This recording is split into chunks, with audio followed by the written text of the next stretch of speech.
मैं आपसे ये पूछ रहा हूं कि ये जो आपके बारे में राय बनती है कि आप बीजेपी पर सॉफ्ट हैं, पिछले दिनों हम लोग गए थे रायपुर में और वहां हमने बात की मुख्यमंत्री से, बघेल साहब से। मैं आपको दिखाना चाहता हूं उन्होंने क्या कहा और मैं जानना चाहूंगा कि उस पर आपकी क्या राय है। कर्ज तो उतारना ही पड़ेगा ना गुलाम नबी आजाद साहब को। वहां सारे नेताओं को नजरबंद किया गया, जितने मुख्यमंत्री थे, चाहे उमर अब्दुल्ला है, उनके पिताजी हो, चाहे सईद साहब की सुपुत्री हो, सबको नजरबंद करके रखा गया, महीनों रखा गया। सवाल इस बात का है कि पूर्व मुख्यमंत्री गुलाम नबी आजाद साहब भी थे, उसको क्यों नजरबंद नहीं किया? बेचारे नए नए चीफ मिनिस्टर बने हैं, उनको कसूर नहीं है, क्योंकि असली सीनियर लीडर तो बम ब्लास्ट में मारे गए थे। तो चौथी लाइन वाले को पहली लाइन में, तो इनका नेशनल और पार्लियामेंट्री एक्सपीरियंस बहुत कम है। 3 चीफ मिनिस्टर कश्मीर में थे, दिल्ली में कोई नहीं था, इसलिए उनको कोई क्राइम चीफ मिनिस्टर ने नहीं किया था। एहतियात के तौर पे कोई प्रोसेशन न निकाले, पब्लिक को न भड़काएं,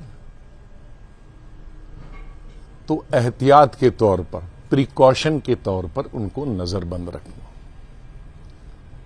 गुलाम नबी आजाद कश्मीर में नहीं था, गुलाम नबी आजाद पार्लियामेंट था, पार्लियामेंट चल रहा था।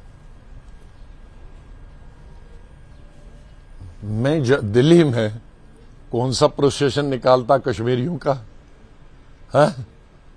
दूसरा, उनको ये मालूम है सेशन चल रहा है पार्लियामेंट का, तो लीडर ऑफ अपोजिशन को अगर अरेस्ट करें बगैर किसी चार्ज के, तो कौन सा चेयरमैन लोकसभा का या राज्यसभा, चाहे वो बीजेपी से ही आया हो, वो उसको इजाजत देगी अरेस्ट करने की?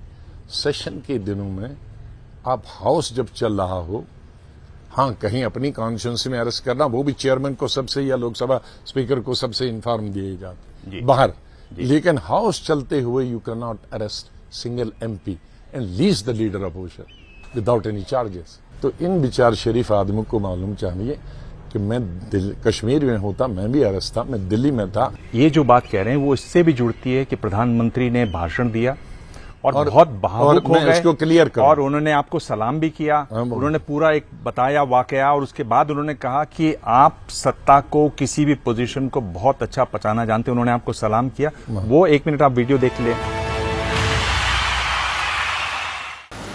पद, सत्ता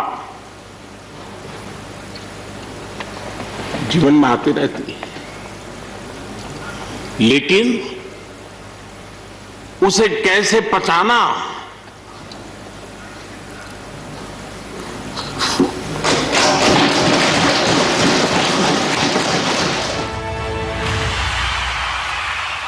शुरुआत उन्होंने कहा जो गुजरात की घटना हुई, क्योंकि उसका कारण है, जब साइट में पहुंचा तो वो भी सीएम थे, मैं भी सीएम थे, फोन कर रहा था तो मैं जोर जोर से रो रहा था, क्योंकि मैंने जब बस के पास देखा तो टुकड़े पड़े थे उस ब्लास्ट से और बच्चे रो रहे थे, कोई भी इंसान रोता। तो मैंने रोते रोते थमा दिया, मैं बात नहीं कर पाया। उसमें लाशें थी, उनको रो रहा था, मैं मोदी साहब को याद नहीं कर रहा था। फिर मैंने कहा मैं भाई हॉस्पिटल वगैरह इनको दाखिल कराऊंगा, जो बच्चे हैं उनके। तब थोड़ी बीच में बात, फिर उन्होंने कहा कि भाई जब सियाफ करना होगा तो मुझे बताइए, मैं टाइम नहीं।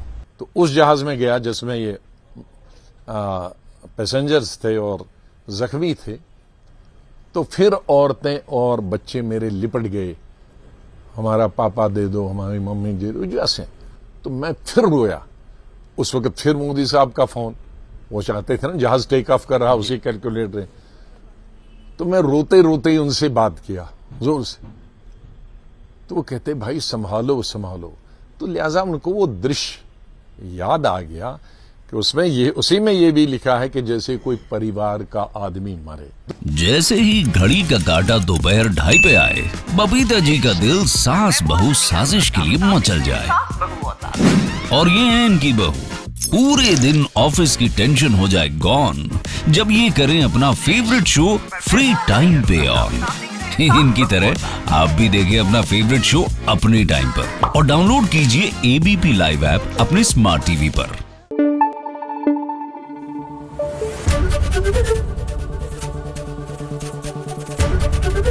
एबीपी न्यूज आपको रखे आगे।